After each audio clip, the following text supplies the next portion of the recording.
Hi friends, வணக்கம். நம்ம subscriber கேட்டிருக்காங்க பார்த்தீங்களா, ஒரே சேனலில் மல்டி லாங்குவேஜ் வீடியோஸ்லாம் போடலாமா அப்படின்னு சொல்லிட்டு. என்னுடைய தனிப்பட்ட கருத்து என்னவோ அதை மட்டும் நான் சொல்கிறேன்.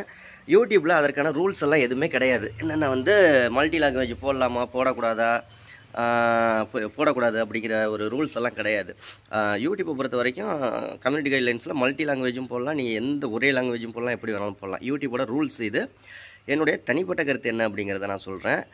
உங்கள் சேனலை நம்ம சேனலில் ப்ரமோஷன் பண்ணணும் அப்படின்னா வாட்ஸ்அப் நம்பர் சொல்கிறேன். அதே மாதிரி உங்கள் சேனலில் சப்ஸ்கிரைபர் இன்க்ரீஸ் பண்ணணும் உடனே அப்படின்னாலும் எல்லாமே பெய்ட் சர்வீஸ் தான். நீங்கள் 88 70 69 13 41 அப்படிங்கிற வாட்ஸ்அப் நம்பருக்கு கான்டெக்ட் பண்ணுங்கள்.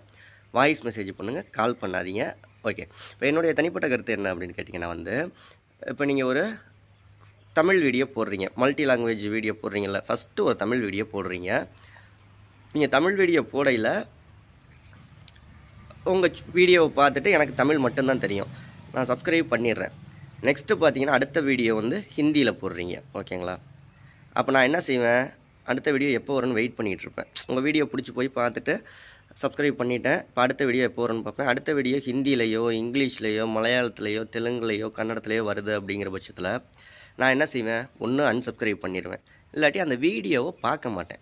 நெக்ஸ்ட் வரலாம், ஏன்னா எனக்கு புரியாது, எனக்கு தெரியாது வேறு லாங்குவேஜ், எனக்கு தெரிஞ்சது தமிழ். நான் சப்ஸ்கிரைப் பண்ணதுக்கான காரணமும் தமிழில் வீடியோ பார்த்து தான், ஓகேங்களா? உங்கள் வீடியோ பிடிச்சி போய் தான். ஸோ பேசிக்கான ஒரு விஷயம் என்னென்னா, மல்டி லாங்குவேஜில் உங்களுக்கு வீடியோ போகணுன்னு தோணுச்சுன்னா தனித்தனி லாங்குவேஜுக்கு தனித்தனி சேனல் ஆரம்பிங்க. அப்போ தான் சப்ஸ்கிரைபரை இன்க்ரீஸ் பண்ண முடியும். சரி, என்ன விட்டுருங்க, ஒரு ஹிந்தி தெரிஞ்சவங்க உங்கள் வீடியோவை பார்க்குறாங்க, உங்கள் சேனலை சப்ஸ்கிரைப் பண்ணுறாங்க. அடுத்தது நீங்கள் ஒரு இங்கிலீஷ் வீடியோ போட்டிங்க அப்படின்னா அவங்களுக்கு அது தெரியாது. ஸோ சப்ஸ்கிரைபரும் இன்க்ரீஸ் ஆகாது, வியூஸும் இன்க்ரீஸ் ஆகாது. One of the waste. இது என்னுடைய தனிப்பட்ட கருத்து. யூடியூப் ரிலேட்டடாக டவுட்னா கீழே கமெண்ட் பண்ணுங்கள், கண்டிப்பாக வீடியோ போட்டுருவோம். மறக்காமல் நம்ம சேனலை சப்ஸ்கிரைப் பண்ணுங்கள். நன்றி.